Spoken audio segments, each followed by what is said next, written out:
이게 마음 문이 활짝 열려 있어야 이 부흥회가 나에게 은혜가 되는 거예요. 마음 문이 닫혀 있으면 은혜가 안 됩니다. 귀가 막히고요, 눈도 덮이고요, 입도 닫혀져요. 부흥회는요, 말 그대로 부흥하기 위해서 모인 모임이에요. 부흥이라고 하는 것은 숫자가 많아지는 게 아니라 그랬어요. 각 개개인의 심령이 성령 충만함으로 영적으로 성장하는 거죠. 여러분, 우리가 배고프면요, 그냥 자식 먹는 거 보면 배부르죠? 네. 진짜 그래요? 나도 배고프잖아요. 애들 먹는 거 보고 배부르다고 말은 하지만 꼬르륵꼬르륵 소리 나는 건 어떻게 해요? 네. 옆에서 맛있게 은혜 받는 거, 맛있게 식사하시는 그런 말씀에 충만하게 역사하시는 옆에 분들만 보면 그냥 좋지요? 네, 틀린 말은 아닌데 나도 은혜 받아야 된다는 거죠. 나도. 네. 내가 은혜 받아야 돼. 내가 은혜 받아야 흘려보낼 게 있는 줄 믿습니다. 옆에 사람 은혜 받는 거, 잘한다. 은혜 받네, 멋지다, 좋다. 이렇게 하면 그냥 남 구경만 하고 가시면 안 되잖아요. 은혜는 누가 받아야 된다? 내가 받아야 그 은혜가 내 가족들에게 흘러가요. 여러분, 자녀들을 위해서 백날, 천날 기도했는데 애들이 달라지는 게 없잖아요. 여러분, 어떡하시겠어요? 포기할까요? 기도해야죠. 더 기도해야죠. 예수 믿는 자녀들 될 수 있도록, 탕자가 이미 되어버린 자녀들 주께 돌아올 수 있도록 기도해야 되잖아요. 내가 은혜가 떨어졌으면, 내 이 열정이 식어졌으면, 가슴이 식어졌으면 더 이상 기도할 수 있다 없다? 없다. 교회 나올 수 있다 없다? 없다. 예배 드릴 수 있다 없다? 없다. 다 포기하는 거예요. 물론 하나님의 자녀이기 때문에 하나님이 보호하시고 인도하시고 이끌어 주시겠지만, 여러분, 이왕이면 이 땅에 살아가면서 하나님의 자녀답게 살아가는 게 얼마나 중요해요. 자녀긴 자녀인데 삐뚤어진 아이가 있어요. 질풍노도의 시기, 무슨 사춘기 겪는 것처럼 나이가 먹어도 괜히 이렇게 청개구리 같은 자녀들이 있어요. 여러분, 이것보다는요, 자녀들이 부모님께 효도하는 게 좋잖아요. 그렇죠? 네. 우리가 하나님의 자녀인 줄 믿습니다. 거듭난 하나님의 신자인 줄 믿습니다. 중생한, 하나님만 집중하고 하나님만 바라보는 신자인 줄 믿습니다. 그렇다면 우리의 신앙의 모습이 날로 새로워져야죠. 성경에 보면 구원을 이루라라는 말씀이 나오잖아요. 사실 구원은 예수 그리스도를 믿으면 단번에 구원받는 줄 믿습니다. 그러니까 성경의 구원을 이루라라는 말씀을 제대로 해석해드리면 우리의 신앙이 성숙해져야 된다는 거예요. 하나님의 자녀가 이미 되었지만 어린아이 같은 신앙보다는요, 이왕이면 청년의 신앙, 이왕이면 어른의 신앙이 돼야지요. 누군가를 돌볼 수 있을 만한, 누군가에게 은혜를 흘려보낼 수 있을 만한 신앙이 돼야 될 줄 믿습니다. 그래서 우리가 부흥회가 있는 거예요. 이 부흥회를 통해서 으쌰으쌰 해가지고 옆에 분들 은혜 받기, 여러분, 지금 옆에 분들 걱정할 때가 아니에요. 누가 은혜 받아야 된다? 내가 은혜 받아야 된다. 네. 이제 교회에 오시기 전까지는 옆에 분들도 이렇게 연락도 하시고 또 찾아가기도 하시고 모시고도 오시겠지만, 예배 시간이 되면 지금 옆에 분 걱정할 거 못해요. 예배 시간이 딱 시작하면 찬송에 집중해야죠. 옆에 분이 조시던 집에 가시던 찬양을 하던 말던, 좀 표현이 좀 그런데 신경 쓰지 마시고 하나님께 내가 집중하는 거예요. 내가 하나님께 집중하고 찬양하고 기도하고 말씀드리면 옆에 분도 바뀌어요. 우리가 흔들어 깨운다고 일어날 뿐이 아니에요. 정신 똑바로 잡고 찬양해야지 이렇게 말한다고 바뀔 뿐이 아니에요. 성령의 역사가, 성령 충만한 역사가 나에게 임하면 내 앞에 사람, 뒤에 사람, 옆에 사람이 변화되는 줄 믿습니다. 그러니까 예배 시간에는요, 하나님께만 집중하는 거예요. 여러분, 귀를 열으셔야 돼요. 눈도 여시고 또 입도 여셔서 뭐 해야 된다고? 아멘이요, 아멘. 그렇죠. 마음도 활짝 열으셔서. 네. 이 마음 속에 불필요한 것들이 사실 들어가 있거든요. 답답한 현실에 너무 힘든 마음들이 들어가 있어요. 마음을 활짝 열어서 하나님의 말씀이 침투하게끔. 여러분, 하나님의 말씀은요, 이 물과 같다라는 이야기가 있어요. 여러분, 물이 저 상류에서 하루로 흘러내려가는데 막 바위가 있는 거지요. 그럼 그 바위를 막 넘어서 그 바위 틈 사이로 물이 막 지나가잖아요. 그렇죠? 여러분, 우리의 마음을 크게 열지 못하면 너무 속상하고 힘들고 막 세상에 찌들어져 있어서 때로는 상처받아서 마음을 많이 열지 못하면 조금이라도 여시면 돼요. 그러면 그 틈 사이로 성령 하나님이 들어오시는 거예요. 그러면 활짝 열리죠. 그러면 은혜 받을 수 있는 거예요. 하나님이 반드시 역사하십니다. 여러분, 제 목소리 듣고 은혜 받으시면 안 돼요. 제 얼굴 보고 은혜 받는 거 아니잖아요. 제가 말을 얼마나 조리 있게 하냐 뭐 이런 것 때문에 은혜 받는 게 아니거든요. 누구의 말씀? 하나님의 말씀을 전하고 있기 때문에 은혜 받는 거예요. 여러분, 설교자가 얼마나 내용을 알차게 전하느냐, 사실 이것도 상관이 없습니다. 은혜는요, 단 한 번에 마치 천둥처럼 우리에게 그 영향력 있게 전달되는 시간이 반드시 있거든요. 오늘 이 밤에 그 시간이 될 수 있기를 바랍니다. 여러분, 죄는 무섭습니다. 죄 짓는 거는 너무 쉽습니다. 죄 짓는 거는 그냥 따라합니다. 우리가 말 몇 마디 하면요, 그 말 몇 마디, 하나님의 마음을 아프게 하는 말 몇 마디, 우리 그 말을 들었던 사람들이 그대로 따라해요. 여러분, 죄의 습관은요, 이 죄는요, 참 희한하지요. 주변 사람들이 너무 쉽게, 특별히 우리 자녀들이, 우리 함께 신앙생활하는 옆에 계신 성도들이 그대로 따라하는 거예요. 그러니까 조심하셔야 돼요. 믿음의 사람들은요, 죄 짓는 말 하면 안 돼요. 조심하셔야 돼요. 할 수도 있겠죠? 그러면 회개기도 빨리 하셔야 돼요. 쓸데없는 말을 들을 수도 있어요. 여러분, 듣는 자리에 가시지 말라니까요. 하나님 앞에 회개하셔야 돼요. 그런 무리들이 있으면 만나지 마셔야 돼요. 함께 이야기를 들어주니까 그분들이 정신을 못 차리잖아요. 때로는 우리 모임 가운데도 그럴 수도 있거든요. 우리 공동체에서도 공동체가 허물어지는 지름길이 바로 그거예요. 처음은 몰랐다가 그런 죄 짓는 사람들이 점점점 많아지면 마치 저 산 위에서 조그만한 눈사태가 일어나는 것 같은데 여기 밑에 마을은 눈으로 다 덮여요. 다 죽어요. 그런 거와 마찬가지예요. 여러분, 하나님의 말씀에 아멘 하실 수 있기를 바랍니다. 세상 사람들의 비방과 조롱이 어느새 전염돼서요, 우리가 형식주의에 빠져 있어요. 이건 세상 사람인지 교회 다니는 사람인지 하나님을 믿는 사람인지 사탄을 따르는 사람인지 구분이 안 되는 거죠. 세속화의 흡인력은 너무 무서워요. 한번 우리를 빨아들이기 시작하면 그냥 순식간에 빨려 들어갈 수밖에 없어요. 저 사람 저러다가 안 되겠는데 구경하다가 나까지 빨려 들어간다니까요. 그 이야기 듣다가 나까지 똑같은 사람이 되는 거예요. 여러분, 이게 무서운 겁니다. 이스라엘 백성들이 거기 빠져 있었어요. 우상숭배, 형식주의, 세속화 이런 게 빠져 있으니까 이미 150년 전에 이사야 선지자가 하나님의 말씀에, 또 눈물의 선지자 예레미야가 하나님의 사랑을 계속 전했어요. 이러다가 바벨론 포로로 끌려간다. 70년 동안 포로가 된다. 그 포로 되기 전에 150년 전에 이미 이사야 선지자가, 예레미야 선지자가 계속 예언을 했었어요. 근데 이스라엘 백성은 바뀌었다, 안 바뀌었다? 안 바뀌었다. 오늘을 살아가는 우리들도 마찬가지입니다. 바뀌어야 됩니다. 바뀌실 수 있기를 바랍니다. 마스크 움직이셔야 된다니까요. 네. 바뀌실 수 있기를 축원합니다. 나도 변화될 수 있다. 한번 해보세요. 가슴에 손을 얹고 나도 변화될 수 있다.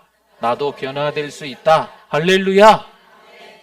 내가 왜 변화 안 될 거라고 생각하세요? 나도 변화될 수 있어요. 내가 세상 말을 했고 세상 말을 들었고 세상 것들을 봤지만 가지 말아야 될 자리로 갔지만 하나님을 만나면 하나님께서 역사하시면 그 하나님의 사랑으로 아들 예수님이 죽으셨잖아요. 그 십자가 사랑에 우리를 대속해 주시고 속량해 주셨잖아요. 우리는 하나님의 자녀인 줄 믿습니다. 그렇기 때문에 나도 변화될 수 있다 없다? 있다. 우리는 하나님의 자녀이기 때문에 하나님 앞에 회개하면 하나님이 다 그것을 용서해 주신다, 도말해 주신다라는 성경 말씀이 나와요. 기억하지도 않는다는 거예요. 그게 하나님이 우리를 사랑하시는 방법이죠. 여러분, 이스라엘 백성들이 70년 바벨론 포로 생활을 할 거다라고 이사야 선지자와 예레미야 선지자가 말씀한 게 마치 어떤 큰 재앙이 올 것처럼, 이스라엘 백성들을 너무 하나님이 혐오해서 하시는 것처럼 들릴 수 있겠지만 그렇지 않습니다. 그건 하나님의 사랑입니다. 그 하나님의 사랑으로 이스라엘 백성들이 포로 시대를 지나는 거죠. 지금 가나안 땅에서는 우상 숭배를 안 할 수가 없는 거예요. 그 가나안 땅에 내버려뒀다간 다 죽게 생긴 거지요. 그렇기 때문에 그 땅을 다 그냥 정리하시는 거죠. 갈아엎으시는 거예요.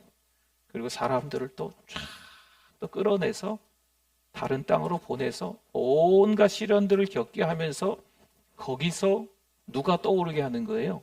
하나님이 떠오르게 만드시는 거죠. 그런 시간들을 보내시고 때가 되어서 하나님이 다시 그 땅으로 돌아오게 만드시는 겁니다. 그래서 포로 시대가 있었고 포로 귀환 시대가 있는 거예요. 자, 그림 한 장을 좀 보여드리겠습니다. 자, 여기 보시면 설명을 잠깐 좀 드리고 말씀을 좀 이어가면 좋겠어요. 여기 보면 이 사해입니다. 사해 요단강을 올라가서 여기가 뭐라고요? 갈릴리 호수. 이 사해 바로 옆에가 예루살렘이에요. 예루살렘. 그러면 저 멀리 가보겠습니다. 멀리 페르시아. 여기가 페르시아입니다. 페르시아의 이때 왕이 아닥사스다 왕입니다. 아닥사스다 왕의 술 맡은 간원장 이름이 느헤미야이지요. 근데 이 페르시아가, 이 바벨론은 지역 이름입니다. 그런데 이 지역이 워낙 이 사람들이 강하다 보니까 이 전체를 다 이 바벨론이라는 나라가 다 정복했을 때가 있었어요. 그런데 이 바벨론이라는 나라는 너무 끔찍한 방법을 썼어요. 다 죽이고 아무튼 사람을 사람처럼 대하지 않은 아주 나쁜 사람들이죠. 그래서 60년밖에 가지 않습니다. 그 다음에 페르시아가 이 바벨론을 점령하는 거죠. 그래서 페르시아가 이 지역을 다 패권을 장악을 해요. 그런데 이 페르시아는요, 고레스 왕이라는 사람이 이스라엘 백성들뿐만이 아니고 정복한 나라의 포로들을 다 돌려보내는 정책을 씁니다. 첫째, 문화. 둘째, 종교. 너희들 마음대로 해라. 너네 나라로 돌아가서 자유롭게 해라. 그런데 정복한 나라는 맞는 거예요. 세금을 걷어들이는 거죠. 상납금 같은 게 이런 게 있는 거예요. 어쨌든 자유롭게 하게끔 돌려보내서 첫 번째 페르시아에서 고레스 왕에 의해서 수룹바벨이 5만여 명의 사람들과 함께 이 예루살렘으로 돌아옵니다. 돌아와서 성전을 짓습니다. 이 성전은 그렇게 큰 성전은 아니에요. 여러분, 성전, 솔로몬 성전이라고 들어보셨어요? 솔로몬 성전은 엄청나게 크고 화려한 성전인데 이 수룹바벨 때 지은 성전을 수룹바벨 성전이라고 하는 이 성전은 그렇게 크지도 않고 화려하지도 않아요. 그럼 나중에 예수님 시대에 이 헤롯 왕이 유대인들 대제사장이나 이런 사람들에게 잘 보이려고 성전을 하나 져요. 그걸 헤롯 성전이라고 하는데 헤롯 성전도 솔로몬 성전보다는 화려하지 않습니다. 그러나 이 수룹바벨 성전보다는 더 크고 화려한 성전은 맞았지요. 어쨌든 여러 성전들 가운데 이 수룹바벨 성전이 가장 작고 화려하지 않은 성전입니다. 이 성전을 짓는데 성공을 했지요. 이 수룹바벨은요, 유다 왕 중에 여호야김이라고 있어요. 여호야김, 그 다음에 여호야긴, 그 다음에 시드기야. 시드기야 때 유다가 멸망을 했는데 여호야김 왕의 손자가 바로 이 수룹바벨이거든요. 근데 이 수룹바벨을 총독으로 해서 성전을 지었어요. 성전을 지었는데 성벽도 짓고 또 이스라엘 백성들의 그런 마음들, 세속과 형식주의, 우상숭배 이런 것들을 다 좀 갈아엎어야 되는데 그게 변화가 없는 거죠. 그렇게 세월이 그냥 지나가는 거예요. 근데 그 즈음에 여기 밑에 보면 이쪽에 있는 나라가 있는데 애굽, 이집트라는 나라가 점점 더 막 세지는 거예요. 그래서 이 페르시아의 아닥사스다가 아까는 페르시아의 고레스가 보냈잖아요. 근데 이번에는 페르시아의 느헤미야가 술관원이었던 그 왕 아닥사스다가 에스라와 한 2천여 세대의 사람들을 2차로 귀환을 시킵니다. 적지 않은 숫자입니다. 2천여 세대면 많은 사람들이죠. 그리고 이 에스라가 가서 무엇을 할 수 있을까요? 가서 에스라가요, 이렇게 말씀드릴 수 있을 것 같아요. 그 열왕기상하, 역대상하의 말씀은 왕들에 대한 기록이 기록되어 있어요. 그런데 열왕기상하는 모든 왕들의 기록이 다 기록되어 있다면 역대기상하는 유다의 왕들만 기록되어 있어요. 그럼 역대기서는 누가 지었나? 라고 지금 거의 이렇게 모아지는 이야기는 바로 이때 에스라가 썼다는 얘기가 있습니다.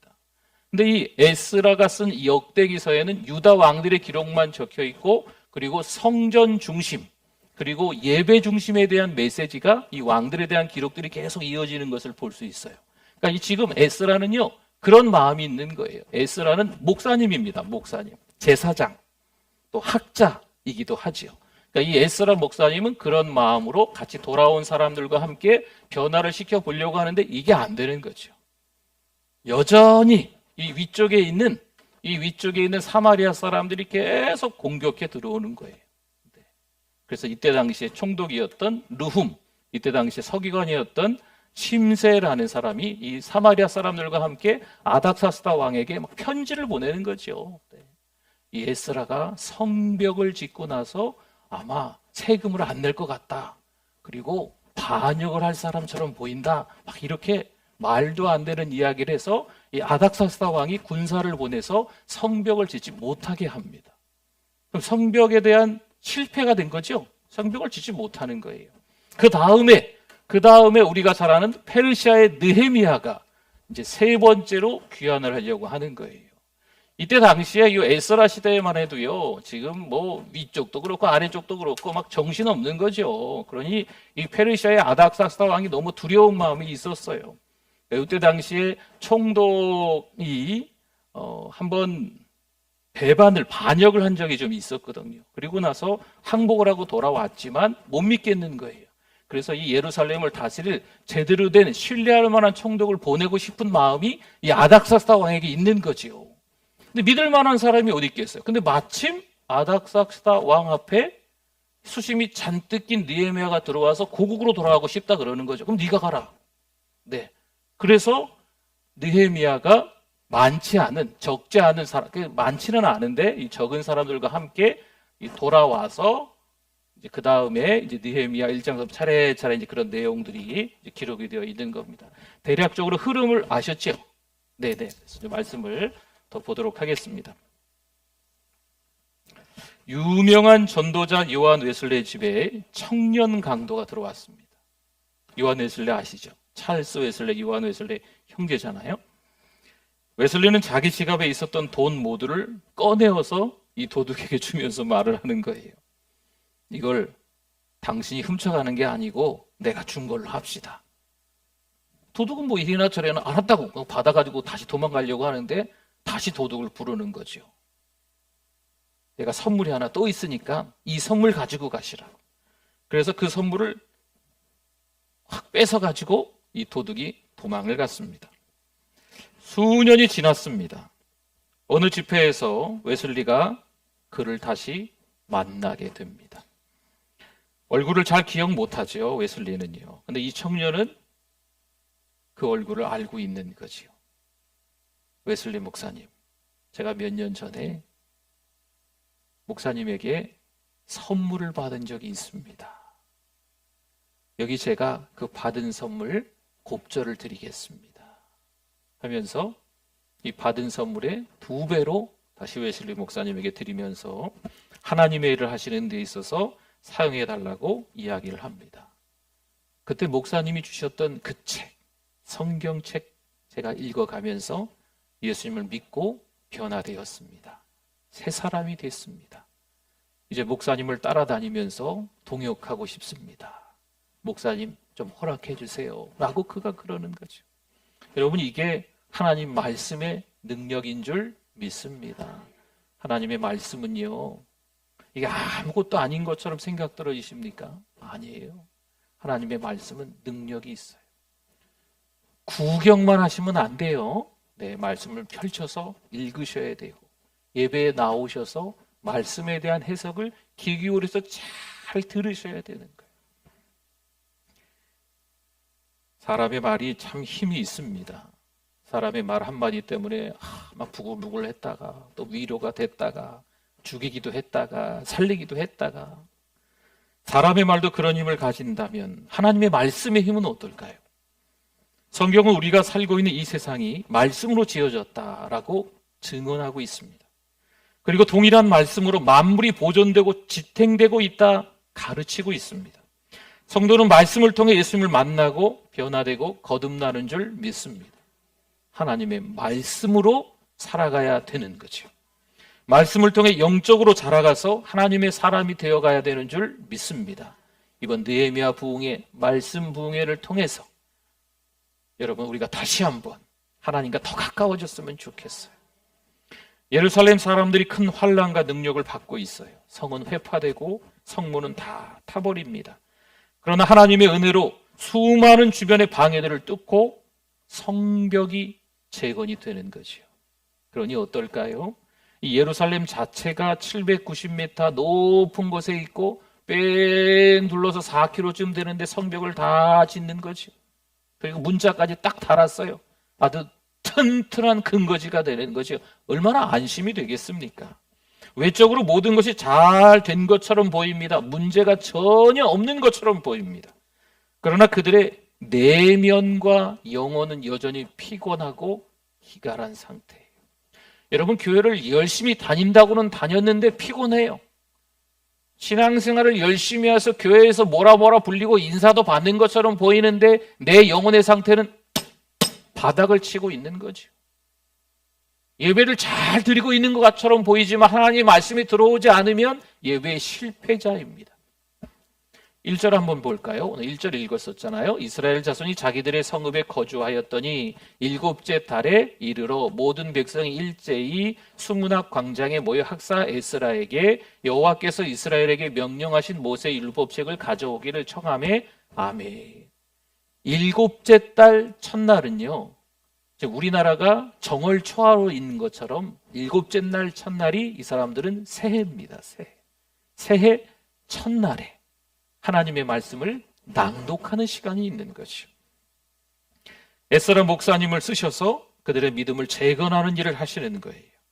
물론 성벽 재건은 꼭 필요합니다. 필요하니까 에스라도 그랬고요. 느헤미야도 성벽 재건을 하려고 애를 썼잖아요. 하지만 이 마음의 재건, 믿음의 재건 없이 이스라엘의 역사는 새로운 내일을 기대할 수 없는 거예요. 여러분, 성벽은요, 바벨론이 쳐들어왔을 때 완전히 다 무너졌어요. 그러면 또다시 어떤 적들이 쳐들어와서 성벽은 금방 무너뜨릴 수 있잖아요. 그러나 이 마음의 재건, 이 믿음의 재건, 이 내면이 건강한 믿음을 소유하는 건 무너지지 않는 거예요. 여러분, 이게 중요한 거예요. 건물이 있다가 건물이 없어질 수 있습니다. 그렇잖아요? 건강하게 신앙생활을 하는 게 이게 중요한 거예요. 사랑하는 성도 여러분, 믿음을 잘 재건하실 수 있기를 바랍니다. 부흥은 바로 그거예요. 부흥은요, 내 신앙이 자꾸 새로워지는 거예요. 30년 전에 내가 신앙생활 잘했어서 그것 때문에 내가 여전히 교회 다니지. 여러분, 이런 거 간증하지 마세요. 이건 간증이 아니에요. 부끄러운 일이에요. 물론 30년 전에 예수 그리스도를 만났기 때문에 하나님의 역사로 교회 안에 있지요. 그럼 어제도 은혜를 받았어야 되고 오늘도 이 시간에 하나님의 말씀이 들려지면 은혜를 받고 할렐루야 하면서 우리의 믿음이 성장해야 될 줄 믿습니다. 신앙생활하는 누구든 예외가 없어요. 목사도 예외가 아니고요. 교회 안에 리더들도 다 예외가 아닙니다. 옛날 그 언제 내가 신앙이 참 좋았는데. 여러분, 이건 간증이 아니에요. 나의 부끄러움을 드러내는 거예요. 은혜는 지금 받아야 합니다. 지금 받은 그 은혜가 우리를 살리고 우리 공동체를 살리는 거예요. 지금 받은 그 은혜가 없으면요, 사단의 그 말에 현혹됩니다. 쉽게 넘어가요. 설득당한다니까요. 여러분, 사단이 얼마나 말을 잘하는데요. 사단이 얼마나 똑똑한 사람을 꼬셔서 우리를 유혹하는데. 그래?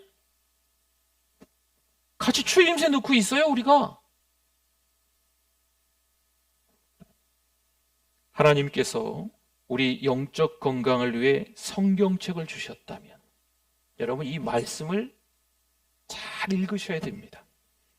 성경이 하나님의 말씀이라고 믿는다면 하나님의 말씀, 그것에 귀를 잘 기울이셔야 돼요. 한동안 예루살렘 성벽재건에 바빴던 이들입니다. 지금은 이 말씀에 귀를 기울일 때임을 알았던 거죠. 여러분 때로는요, 우리가 정신없이 바쁠 때가 있어요. 뭐가 그렇게 바쁜지, 돈 버냐고, 직장에서 이게 조금 더 이렇게 승진하려고 너무 바쁠 때가 있어. 건강을 챙기냐고 너무 바빠. 거기서 끝일까요? 그것만 하면 됩니까? 아니잖아요. 에스라에게 율법책을 가지고 오라 해서 말씀 낭독해 줄 것을 부탁합니다. 여러분 이 에스라 목사님이 어떤 분이었냐면 이 에스라 목사님도 스룹바벨도 마찬가지고 에스라도 마찬가지고 느헤미야도 마찬가지고요. 다 그 바벨론 땅에서 2세로 태어난 사람들입니다. 그럼 에스라는 제사장 집안이니까 생각해 보세요. 여러분 하나님의 말씀이 지금처럼 이렇게 한 권으로 아니면 요거보다 더 작은 성경도 있잖아요. 제가 보니까 뭐 요따만한 성경도 있대. 신구약 다 들어있는데 그 글자가 보이나 모르겠어요. 네. 아무튼 성경책이 작게도 있고 어쨌든 한 권으로 요즘은 돼 있는데 그때는요 두루마리. 그럼 창세기면 두루마리 하나에 다 적혀 있을까요? 아니에요. 1장, 2장, 3장 이거는 후세 사람들이 지금 곧 바꿔놓은 거예요. 1장, 2장 체크를. 원래는 그렇게 돼 있지 않지요. 그러니까 두루마리로 그냥 계속 도대체 창세기는 몇 개의 두루마리가 되어 있는지 몰라요. 그런데 에스라의 아버지 목사님이 제사장이 그걸 다 싸들고 바벨론을 가는 거죠. 대단하지 않겠어요? 어떠한 일이 있어도 이 성경책은 빼앗기지 않겠다라는 마음으로 그 성경책을 싸들고 포로로 끌려가면서 그걸 다 싸들고 가는 거예요.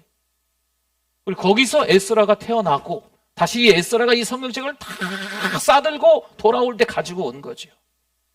그러니까 이 두루마리 성경, 이 성경 사본이 없는 거죠. 다른 사람에겐. 지금 누구에게 있어요? 에스라 목사님에게만 있는 거예요. 그러니까 에스라 목사님이 이 성경 말씀을 읽는 거죠. 앞에서 3절 5절 한번 볼까요? 수문학 광장에서 새벽부터 정오까지 6시간입니다. 남자나 여자나 알아들을 만한 모든 사람 앞에서 읽음에 뭇 백성이 그 율법책에 귀를 기울였는데 에스라가 모든 백성 위에 서서 그들 목전에 책을 펴니 책을 펼 때 모든 백성이 일어서니라. 아멘. 하나님의 말씀을 딱 그러니까 지금 제가 좀 높은 데에 올라가 있잖아요. 마치 이런 거예요. 높은 곳에 에스라가 올라가 있고 성경을 제가 이렇게 넘기면 보이세요? 안 보이세요? 보이시죠? 성경을 이렇게 접어놨다가 피면 보이세요? 네. 지금 맨 뒤에도 보이시죠? 네, 다 보이시잖아요. 지금 그런 분위기예요. 그러니까 성경을 쫙 펼치니까 모든 성도들이 다 일어나서 하나님의 말씀을 존중하는 마음으로 다 서서 듣는 거예요. 몇 시간 동안? 새벽부터 정오까지 시간 한 6시간 정도라고 생각합니다. 6시간 내내 줄고 서서 우리는 주일 예배 때 잠깐 섰다가 앉았다 앉았다는 거 힘들잖아요. 그렇죠? 근데 6시간 내내 줄고 서서 하나님의 말씀을 듣는 거예요. 그냥 듣는 게 아니에요. 남자나 여자나 아이들이나 들을 만한 귀가 있는 사람들은 다 일제히 모여서 그 말씀에 귀를 기울이고 있는 겁니다. 그리고 그 말씀을 듣는 것만 중요한 게 아니고 깨닫는 게 중요한 거예요. 여러분 하나님의 말씀을 듣고 깨닫고 계신지 아니면 지금 한 귀로 흘리고 계시는지 제가 앞에 서 있는 목사인 저도요 이렇게 아이 컨택 하다 보면 저도 조금 압니다. 네. 아 지금 말씀을 누가 듣고 계시는구나. 잘 듣고 계시는구나. 이해하고 계시는구나. 깨닫고 계시는구나. 저분은 주무시러 오셨네. 토요일 날 많이 피곤하셨나 보다. 그러니까 말씀을 깨닫는 게 더 중요한 거예요. 8절 말씀 한번 봅시다. 8절. 하나님의 율법책을 낭독하고 그 뜻을 해석하여 백성에게 그 낭독하는 것을 다 어떻게 해요? 깨닫게 하니 말씀 나오잖아요. 그렇다면 이 깨달음이 얼마나 중요하겠어요? 깨달음만큼만 실천할 수 있기 때문에 중요한 거예요. 이 깨달음에 대한 내용들이 이 8장에 한 6, 7번 비슷한 단어로 계속 나와요. 하나님의 말씀은요, 그냥 들려지고, 하나님의 말씀은 들려지고 한 기록이 흘러가 버리고 이렇게 하시면 안 돼요. 깨달은 그만큼만 그 말씀을 붙잡고 살게 됩니다. 아무리 우리가 말씀을 많이 읽어도요, 깨달음 없이는 삶의 현장에서 드러나지 않습니다.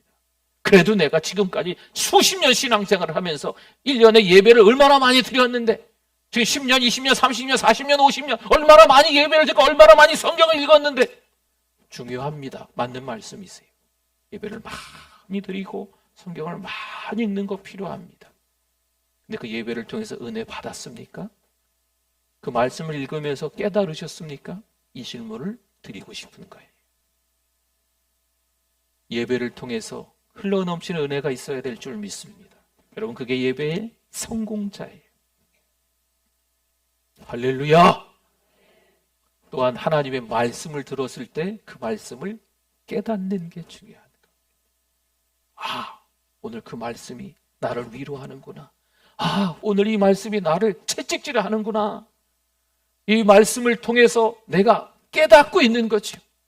레마의 말씀으로 내가 듣고 있는 거예요. 9절 한번 봅시다. 9절.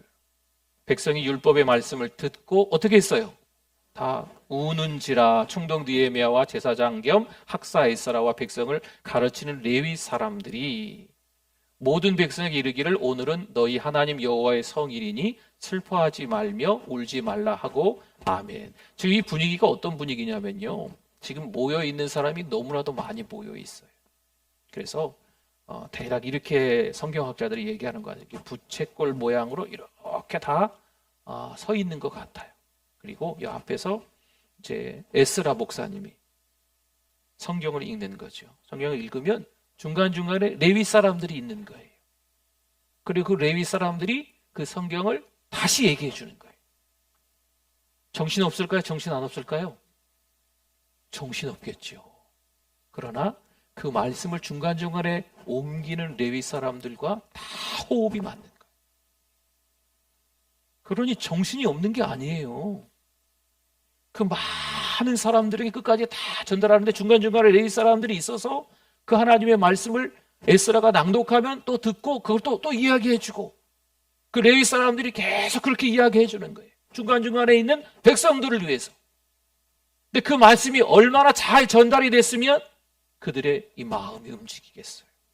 다 우는지라 말씀하지요. 여러분, 이 눈물은요, 회개의 눈물이에요. 이 눈물은 감사의 눈물입니다. 여러분, 이 눈물은 결단의 눈물이에요. 물론 우는 거 한 가지만으로 은혜 받았다 할 수는 없겠지만, 어쨌든 지금 이스라엘 백성들은 하나님의 말씀을 듣고 회개하고 감사하고 결단하고 있는 거예요. 오늘 우리도 마찬가지예요. 하나님의 말씀을 듣고 반응하는 게 중요합니다. 아무리 하나님의 말씀이 들려도 입을 못 대요. 아무리 하나님의 말씀을 들어도 표정이 안 바뀌는 거죠. 왜요? 딴 생각하고 계시거든. 아무리 하나님의 말씀이 전해져도요, 뜨끔뜨끔한 게 없는 거예요. 나한테 하는 얘기 아니야. 아이고, 누가 또 누가 잘못을 했나 보군. 또 그 집사님이 딱 들으면 좋겠네. 자꾸 다른 사람한테 떠넘기는 거죠. 그 은혜가 안 되겠죠. 여러분, 하나님 앞에서 말씀을 듣는 자세는요, 그 말씀은 누가 들어야 된다? 내가 들어야 된다. 나에게 하시는 말씀이다. 여러분, 이게 중요해요. 제가 가끔 오해받을 때가 있어요. 목사님, 우리 집 이야기를 왜 하셨어요? 제가 그분 집 얘기를 몰라요. 그리고 안다고 해도 제가 신방을 이렇게 대신방 때 많이 다니잖아요. 네. 솔직히 말씀드리면 그 모든 내용이 다 기억나지 않아요. 그렇죠. 제가 그렇게 똑똑해 보이진 않잖아요. 그렇죠? 말씀을 준비하다가 하나님이 은혜 주셔서 그 성경 말씀을 그대로 전하는 거죠. 근데 이제 오해하시는 거죠. 그래도 건강한 오해예요, 그분은. 네. 말씀하는 거 보면 알잖아요. 사랑하는 성도 여러분, 하나님께서 나에게 하시는 말씀인 걸로 목사의 입을 통해서 어떻게 우리 집 이야기를 저렇게 하시나? 여러분, 그게 은혜예요. 대부분은 다 그렇게 생각 안 하실 텐데 나에게 딱 내 귀에 들리게 내 집안 얘기처럼 내 이야기처럼 부족한 목사인데 목사의 입을 통해서 하나님이 전하고자 하시면 그게 진짜 은혜 받는 거지요. 근데 그 은혜 받는 것 때문에 상처받고 오해하고 화가 나면 되겠습니까? 오히려 그 자리에서 회개하고 하나님의 은혜에 감사하고 하나님 믿음으로 이 한 주간 제대로 살겠어요 결단하며 눈물을 흘리는 게 축복인 줄 믿습니다. 10절 한번 봅시다. 10절. 느헤미야가 또 그들에게 이르기를 너희는 가서 살찐 것을 먹고 단 것을 마시되 준비하지 못한 자에게는 나누어 주라. 이날은 우리 주의 성일이니 근심하지 말라. 여호와로 인하여 기뻐하는 것이 너희의 힘이니라 하고 아멘. 여러분, 말씀 앞에 서게 되면요 진정한 형통의 기쁨이 있습니다. 여러분, 이스라엘 백성들이 성벽을 쌓아 올린 것처럼 외적인 것들, 세상적인 것들은요 어느 정도 우리도 다 쌓아 올렸을 수도 있습니다. 내가 지금까지 살다 보니까 돈은 꽤나 벌어놓은 것 같네. 내가 열심히 운동을 해서 그런지 건강한 것 같네. 자식 농사를 잘 져서 그런지 자식들이 그래도 먹고 살만한 것 같네. 여러분, 이건 성벽 재건, 외적인 예루살렘 성벽을 재건한 것과 같은 거예요. 여러분, 그것으로 만족하시겠어요? 그것으로 만족하면 안 돼요. 지금 이스라엘 백성들도 성벽 재건으로 만족한 게 아니에요. 여러분, 52일 걸렸어요. 52일. 52일 만에 성벽을 완공했어요. 사실 중간에 한번 멈춘 적이 있었어요. 그럼에도 불구하고 오히려 더 팀워크로 빨리 성벽을 완공한 것 같아요. 그러면 뭐 해야 될까요? 52일 만에 성벽을 순식간에 빨리 다 그 성벽을 완공한 거가 재건했어요. 그러면 잔치를 벌여야죠. 네? 얼마나 기뻐요. 막 춤추면서 막 이게 야, 이제 우리가 좋다. 막 성벽을 재건하고 문짝도 달았으니까 누가 우리 예루살렘을 넘보겠냐? 이 예루살렘 성에 평안이 찾아왔구나 하면서 얼마나 흥겹게 잔치를 크게 벌여야 되겠어요. 그런데 이스라엘 백성들은 그때 성벽 재건이 끝나자마자 영적 허기를 느끼는 거죠. 성벽만 재건되는 게 중요한 게 아니라는 거예요. 돈 많이 벌어놓고 건강하고 자식 잘 되는 거, 우리 직업 괜찮은 거, 이제 앞으로 노후에 먹고 살 만한 어떤 상황과 환경이 되는 거, 이것만 중요한 게 아니라는 거예요. 우리 믿음의 재건이 더 중요하다는 거죠. 여러분, 이 땅에서 잘 먹고 잘 살아도 100년 안짝이에요. 그렇죠? 근데 예수 믿으면 영원한 하늘나라 천국에서 영생을 누리게 될 줄 믿습니다. 여러분, 이 땅에서의 성벽 재건으로 끝나는 인생으로 살아가실 거예요? 아니면은 영원한 하늘나라에서 영생의 기쁨을 누리면서 사는 걸로 그쪽 방향으로 사시겠습니까? 어떤 거예요? 선택해 보세요. 우리가 뭘 선택해야 될지 아시지 않겠습니까? 우리는 예수 믿는 사람들이잖아요. 제가 뵈니까 네. 근래에 지금 오신 분들은 안 보이시네요. 오늘 유난히. 네. 다 예수님 잘 믿는 분들이시네, 지금. 네. 예수 그리스도가 누구신지 고백할 수 있는 분들이 모이신 거예요. 여러분, 그렇기 때문에 우리는요, 이 세상의 것들도 재건을 해야 되겠지만, 그걸로 만족해서 흥에 겨워할 때가 아니다. 진짜 중요한 건 믿음의 재건이에요. 여러분, 이번 느헤미야 부흥회를 통해서 우리의 믿음을 잘 점검하실 수 있기를 바랍니다. 지금 그런 말씀하시는 분들이 계세요. 목사님, 이제 제 차례입니다. 제 차례입니다. 자꾸 본인들 차례라 그러셔. 마음 아프게. 네. 우리 임 권사님 제 차례입니다. 제 차례입니다. 그러더니 또 하나님 앞에 가셨는데. 네. 어쨌든 지금 이 땅에 살 날이 저도 마찬가지예요. 젊은 저도 마찬가지고 연세 드신 우리 어른들이 계신데 다 마찬가지예요. 이 땅에 살 날이 긴 게 아니에요. 이 땅에 살 날이 얼마나 많이 남았나 이게 중요한 게 아니에요. 얼마나 하나님의 자녀답게 살다가 하나님이 부르셨을 때 저 하늘나라 천국 가서 영생의 기쁨을 누리는가 이게 중요한 거예요. 여러분 이 땅에서 너무 아둥바둥하지 않았으면 좋겠어요. 이번 부흥회를 통해서 잘 점검해 보세요. 꽉 쥐고 있던 거 이거 내려놓으셔야 돼요. 자꾸 뭔가 어깨가 무겁게 뭘 자꾸 달아요. 뭘 자꾸 막 훈장 같은 거 달으려고 막 그냥 괜히 사람들한테 대접받고 높임받고 인사받으려고 하는 그런 마음들이 막 우리 가운데 생기는 것 같아요. 그걸 내려놓으셔야 돼요. 빨리. 교회 목사가 제일 높고 장로님이 그 다음 높고 누가 그래요? 우리 장로님들은 절대 그런 분들이 아니세요. 우리 장로님들은 같이 이렇게 당회로 모이셔도 또 이런저런 이야기 하시다가 결정은 목사님이 하세요. 이렇게 해주시는 분들이세요. 항상 건강한 이야기를 하세요. 우리 장로님들하고. 근데 어디 보니까 장로님들이 장로님이라고 연세 드신 어른들에게 반말하대? 그게 맞는 표현입니까? 아니잖아요. 여러분 교회의 리더는요 세상에서 말하는 어떤 직급이 아닙니다. 부장이 과장한테 반말하고 과장이 또 부하 직원들한테 막 막말하고 이러는 게 교회가 아니에요. 교회는 다 섬기는 거예요. 섬기기 위해서 목사가 되는 거고요. 섬기기 위해서 교회에 어떤 직분을 갖는 거예요. 제가 섬기겠습니다. 자격이 안 되지만 부족하지만 제가 섬기겠습니다. 제가 가진 게 별로 없지만 제가 가진 거 별로 없지만 그래도 하나님 앞에 드리겠습니다. 여러분 이게 믿음의 재건을 한 사람들의 자세거든요. 12절 한번 봅시다. 12절. 모든 백성이 곧 가서 먹고 마시며 나누어 주고 크게 즐거워하니 이는 그들이 그 읽어 들려준 말씀 밝히 알미라. 네, 아멘. 성경에 보면은 하라 하지 말라라는 내용들, 율법의 내용들이 너무 많아요. 무슨 금지 조항처럼 나와 있는 내용들이 있는데 우리가 말씀을 오해하는 겁니다. 하나님이 왜 그런 내용들을 주셨을까요?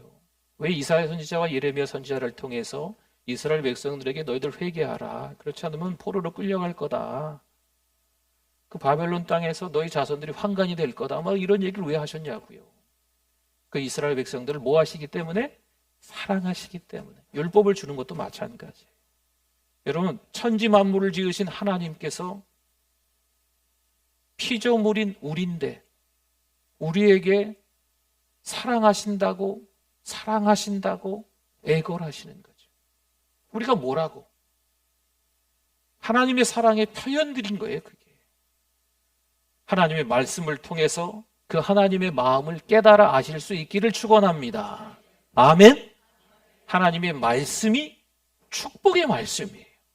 어느 것 하나 하나님께서 우리에게 재앙을 주시려고 주시는 말씀이 아니에요. 왜 나만 이렇게 힘들었지? 왜 나만 이렇게 고생하지? 왜 내 자식들만 힘들지? 왜 나는 돈 때문에 이렇게 어렵지? 왜 나는 건강 때문에 이렇게 힘들지? 하나님이 우리를 미워하셔서 재앙을 주시고 저주하시기 때문에 그럴까요? 아니에요. 하나님은 우리를 축복하시는 방법입니다.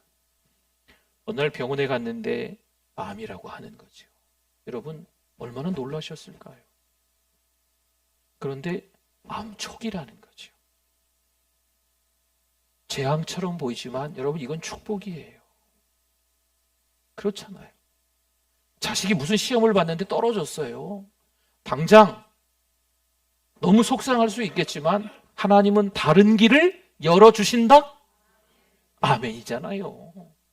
하나님은 우리를 사랑하셔서 우리가 생각하지 못한 그 길로 반드시 우리를 이끌어 주시는 분이 하나님이신 줄 믿습니다.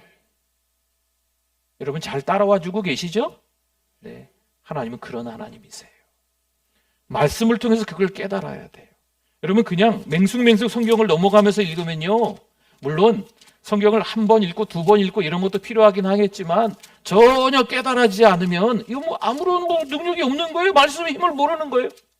한 장 넘기고 두 장 넘기고 세 장 넘기고 뭐 어쩌라는 거예요? 그 하나님의 말씀을 깨달아야죠.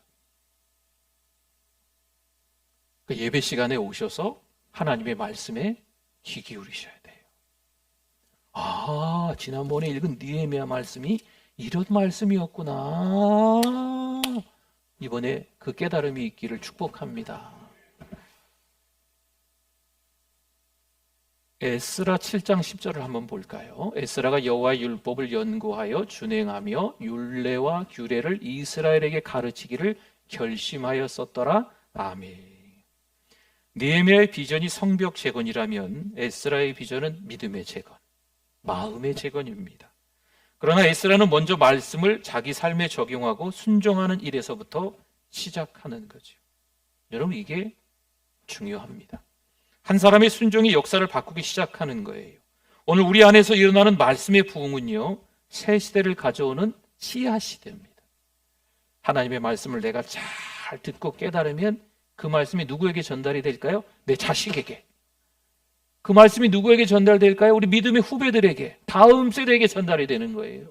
내가 하나님의 말씀을 잘 들으면, 내가 영적으로 부흥하면, 내가 신앙으로 성숙하면 그게 사랑방에서 그 은혜가 흘러가는 거예요.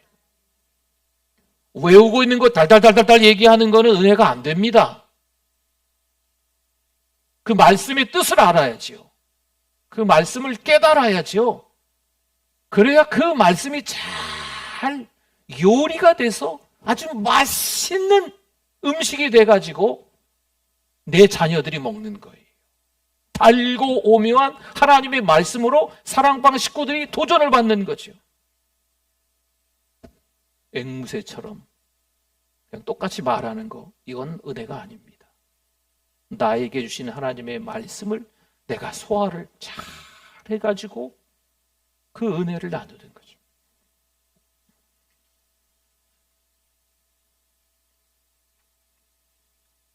공산주의가 무너지기 전 러시아 모스크바의 한 극장에서 연극이 상연된 적이 있었답니다. 제목은 턱시도를 입은 예수. 기독교를 조롱하는 연극입니다. 젊었을 때 교회를 한두 번 나가봤다는 이유로 알렉산더 로스톱체브라는 배우가 주인공이 되었습니다. 뭐 이름은 중요하지 않습니다. 연극의 절정에서 그는 예수의 산상수훈 두 구절을 낭독합니다. 심령이 가난한 자는 복이 있나니 천국이 저희 것이며 애통하는 자는 복이 있나니 저희가 위로를 받을 것이며 또 한 번 심령이 가난한 자는 복이 있나니 천국이 저희 것이며 애통하는 자는 복이 있나니 저희가 위로를 받을 것이며 또 한 번 심령이 가난한 자는 복이 있나니 천국이 저희 것이며 애통하는 자는 복이 있나니 저희가 위로를 받을 것이며 하다가 이 사람이 바뀌었어요. 갑자기 눈물을 흘리며 그 자리에서 엎드러지는 거죠. 연극을 지휘하는 스태프들이 그 다음 진행하라고 난립니다. 막 사인을 보내는 거죠. 뭐 무대에 이제 막을 내려야 된다. 막 시끌시끌. 결국은 막을 내렸습니다. 더 진행할 수가 없는 거죠. 연극이 엉망이 된 겁니다. 엉망진창이 됐어요. 하지만 그날 그는 예수님을 모독하는 역할 대신에 예수님 앞에 돌아와 예수님을 증거하는 역할을 감당한 줄 믿습니다. 아무리 교회에 자주 와도요, 때론 교회가 익숙하고 뭔가를 많이 봉사한 것 같아도 주님과 상관없는 일을 한다면 그거는 그 자리에 있는 게 예수님을 모독하고 있는 거예요. 우리가 예수님을 모독하는 삶을 사시겠습니까? 아니면 예수님을 증거하는 삶을 사시겠습니까? 사랑하는 성도 여러분, 영적인 부흥이 있어야, 내 내면이 예수 그리스도로 꽉 차야 예수님을 증거하는 삶을 살 수 있는 줄 믿습니다.